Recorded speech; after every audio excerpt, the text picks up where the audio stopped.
He drove a police car. He wore a police uniform. He carried a police badge. When women saw him idling on the dark street, late, alone, cold, they felt safer. That was the point. His name was Mikhail Popkov. And for 19 years, the city of Angarsk, Russia, did not know what it had created, what it had employed, what it had armed and uniformed and sent out into the night. The number the Russian government eventually confirmed, after 4 trials spanning more than a decade, is 91. 91 people dead. The largest confirmed kill count of any solo serial killer in the recorded history of the Soviet Union and Russia. More than Andrei Chikatilo, whose name became synonymous with Soviet evil. More than Alexander Pichushkin, who kept score on a chessboard. More than any of them.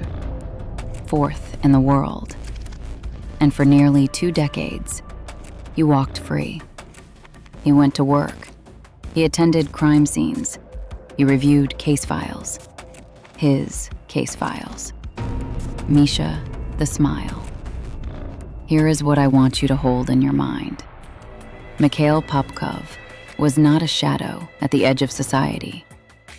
He was the person a woman called when she felt unsafe. He was the system that was supposed to protect her. And the system, the actual institutional bureaucratic Russian system, knew something was wrong years before it admitted it. What it did with that knowledge is the real story. Part 2. The world. To understand what happened in Angarsk, you need to understand what Angarsk was. Not what it looked like on a map, what it felt like to live there. Angarsk sits in the Irkutsk region of eastern Siberia, roughly 4,000 miles east of Moscow, close enough to Lake Baikal that on a clear day, you can almost convince yourself the landscape is beautiful. The city was built after World War II, constructed almost entirely by Soviet labor camp prisoners. That is not a metaphor. That is the founding document of the place.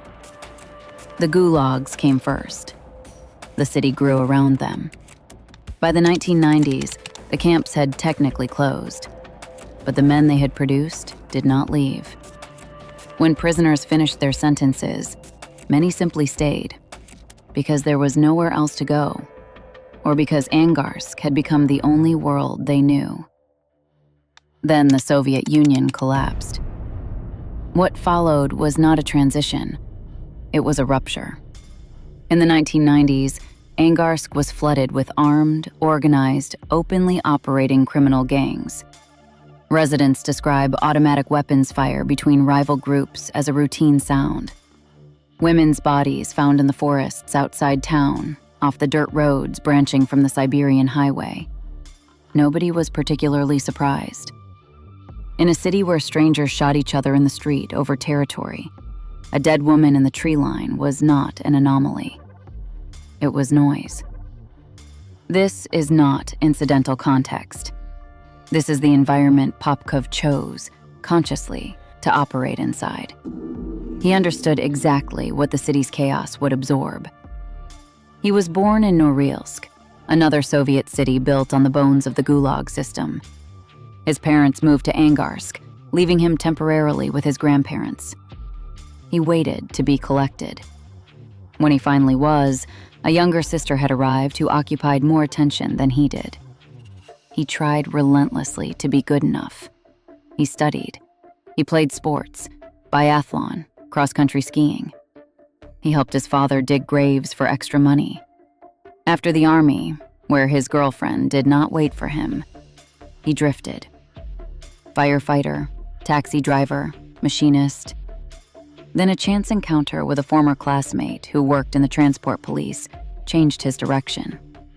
Better hours, the classmate said. Same pay, better benefits. In 1987, Mikhail Popkov joined the Angarsk police. His colleagues liked him immediately. Warm, helpful, always smiling. They gave him the nickname that would follow him for the rest of his career, Misha the Smile. He married at 22. A daughter arrived the following year and became, by all accounts, the one pure thing in his life. From the outside, the picture was ordinary to the point of invisible. In 1992, something happened that Popkov would later describe, in the cold, methodical way he described everything, as the moment the fuse was lit. He came home early from a shift. His 5-year-old daughter was standing outside in the cold. Her mother had sent her out to play. There was a guest inside. He found the evidence in the kitchen trash. The guest was a fellow officer from his own precinct. He did not leave his wife. He did not file for divorce. He stayed, he calculated. He decided his daughter needed 2 parents. The humiliation was a problem he would solve another way. 5 months later, he committed his first murder. Part 3. The People. Let me tell you who Mikhail Popkov was in the hours between the crimes. He woke early. He kept his apartment spotless. Neighbors remembered him as quiet, considerate. Former colleagues described a man always willing to cover a shift, always with a kind word. The smile was real. It landed on his face naturally, without effort, in the way that some people's faces are simply arranged for warmth. He drove cars from Vladivostok to Angarsk for resale. He dug graves when the driving work dried up. He took private fares at night, the way half the city did. This matters. It meant he had a reason to be everywhere. On the road at 3 a.m., in parts of the city that had no reason to know his name, with a face people remembered only as pleasant. Now I want to tell you about the women. Not as a category, not as a statistic. When investigators finally assembled the full picture of his victims, the early profiles were wrong. They had assumed a consistent physical type: medium height, heavy-set, intoxicated. A pattern they thought they understood. The pattern was an illusion. The victims were every kind of woman, short and tall, young and middle-aged. The youngest were 15. Some were in their late 30s. What they shared was not appearance. What they shared was a moment. A cold night. A street that felt too empty. A man in a uniform who pulled alongside and offered a ride, and who seemed, in that specific city, in that specific decade, like the safer option compared to walking alone. He spoke to them. He didn't grab them. He didn't rush. He talked, asked where they were going, made them feel at ease. He remembered these conversations for decades. Every detail. What they told him. What they were wearing. What the light looked like. Part 4. The crime. Here is how it worked. After his shift, Popkov would take private fares. He would cruise the streets at night, watching.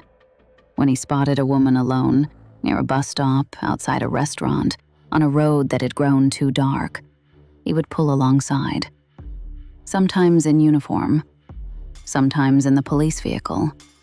Both of these made women more likely to accept, not less. He would begin talking, make her comfortable. Then, at some point in the drive, casually, without urgency, suggest they get to know each other better. If she agreed, she was already dead. She simply did not know it yet. He would drive her out of the city, onto the dirt roads branching off the Siberian highway, into the forests that begin where Angarsk ends, and do not stop for a very long time. He knew every one of those roads. He had patrolled them. If she said no, he drove her exactly where she asked to go, dropped her off, said goodnight, drove away. He did not see himself as a predator selecting prey.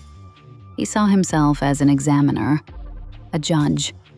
The women who said yes were, in his internal logic, demonstrating something about their character, something that, in his framework, disqualified them from continued existence. He called it purification. Cleaning the city. Medical examiners documented the weapons: axes, knives, screwdrivers, awls, garrots. Popkov sourced most of them from the confiscated property rooms at his own precinct. Items seized from street criminals, logged, stored, and apparently not carefully counted. A weapon purchased from a store left a record. Confiscated property left nothing. He was meticulous about himself afterward. He told investigators he examined himself carefully after each killing.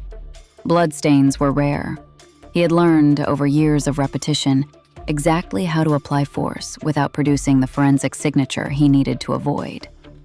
The hand was practiced. There was one woman who survived. January 27th, 1998. A teenage girl walking home. A man in a police uniform offered her a ride. He drove her into the forest, forced her to undress, and beat her head against a tree until she lost consciousness. He left her there, naked, in Siberian January. She was found the next morning. She survived. She gave a description. She identified her attacker. She described the uniform, the vehicle, the face. The case was not opened for 6 months. Part 5. The complication. In December 1998, the Angarsk police finally formed a dedicated investigative task force. 24 women dead. A clear pattern. A consistent geography. And yet, it had taken years of bodies in the forest before anyone decided a formal response was warranted. The task force achieved nothing. 18 months, no arrests, no named suspects. In June 2000, a new team was assembled. This one including senior investigator Mikhail Popkov. What he found was not a cold case. It was a damaged one. Kitaev reviewed 15 unsolved murder files. His conclusion was blunt. The investigations had been conducted with profound incompetence. Evidence mishandled. Witnesses not properly interviewed. The surviving girl from January 1998, who had identified her attacker, described the vehicle, described the uniform. Her testimony had simply not been followed up. Her attacker's alibi had been checked in the most superficial way possible. This is where the story shifts, because what Kitaev found was not simply a series of investigative failures. It was a pattern that consistently pointed away from one conclusion: that the killer wore a badge. Think about what that means inside a Russian police department in the late 1990s. The militia, the Soviet-era force still operating under that name until 2011, understood itself as the barrier between order and chaos. The idea that one of its own was not maintaining order, but systematically destroying it, was not just a criminal problem. It was an existential, institutional problem. In March 2001, Nikolai Kitaev was fired. The official reason was administrative, a national reorganization that eliminated regional transport prosecutors' offices. A structural change, not a targeted action. This is what the record says. After Kitaev was removed, the case went cold again for a decade. A subsequent team established with certainty that the perpetrator drove a Niva. At one crime scene, they found a button, a uniform button, embossed with the state emblem of the Russian Federation. In 2012, the investigative committee reopened the case. A DNA sweep, comprehensive, cross-referenced against a newly expanded database, was ordered. The result came back in March 2012. The profile matched a sample voluntarily submitted by a man who had been included in a list of approximately 350 persons of interest. He had agreed to provide a saliva sample. Calmly, without apparent concern, he had waited a month while the lab processed it, heard nothing, and begun to believe he was safe. On June 23, 2012, Mikhail Popkov was arrested on a train. He was traveling to Vladivostok to pick up another car for resale. He surrendered without resistance. At the police station, before any formal interrogation had begun, he started talking. Part 6. The resolution. The confession did not come all at once. Popkov understood interrogation the way a locksmith understands locks, from the inside. He parceled it out. A few crimes at a time, then a pause, then more. His investigator, Karchevsky, described it with quiet weariness. Popkov gave information the way a man counts out money he does not want to spend, watching your face for what each coin was worth. The first trial, January 14th, 2015. 22 murders. Life imprisonment. 3 expert panels. No psychosis. No dissociation. The clinical term that emerged was gomitsidomania, a compulsive drive to kill that exists alongside full cognitive function and complete awareness of consequences. He knew exactly what he was doing. Every time. He simply did not experience it as wrong. Then, after the verdict, he kept talking. 59 more murders. A second life sentence in 2018. And only then, only at that second trial, did the court strip him of his junior lieutenant rank, the rank he had held, on paper, throughout his entire imprisonment. With the rank went the pension. He had been collecting a police pension every month while serving life for the murders of dozens of women. In 2020, more confessions. In 2023, more. In April 2025, a woman near a water pump station. An argument. A tourist hatchet. A fire. The total confirmed across multiple verdicts, 91 dead. Investigators who know the full scope believe the real number is higher, significantly higher. After his fourth conviction, 50 additional unsolved killings across the Russian Far East were formally flagged for review. He also confessed to one male victim, a police captain, killed in 1999. Investigators theorized the man may have been an accomplice, silenced. Popkov said enough to raise the question, not enough to answer it. That question remains open. Part 7. The aftermath. Here is the question this case never fully answered. Not how did Mikhail Popkov kill 91 people. That part eventually got resolved. The question is why it took 19 years. 19 years to catch a man who worked in the same building as the investigators hunting him, who attended the crime scenes, who read the case files, who walked out of rooms containing his own evidence, and drove home. The official answer is incompetence, mishandled evidence, a survivor whose testimony was buried, a DNA sweep that missed him because he'd already left the force. Things fell through the cracks. Maybe.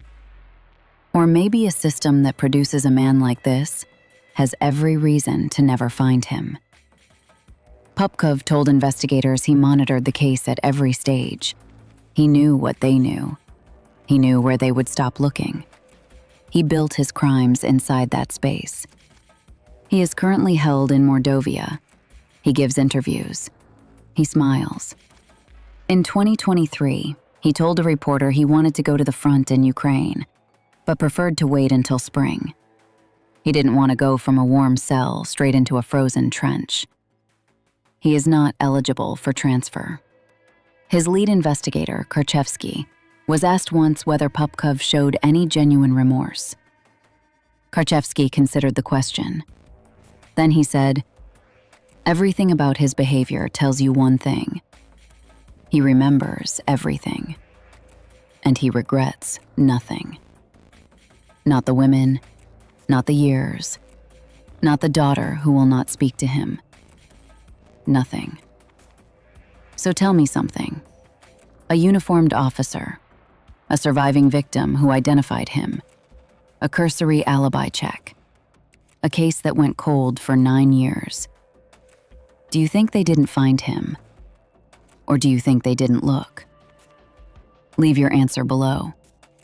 The past doesn't die in Russia. It just gets classified. Until next time.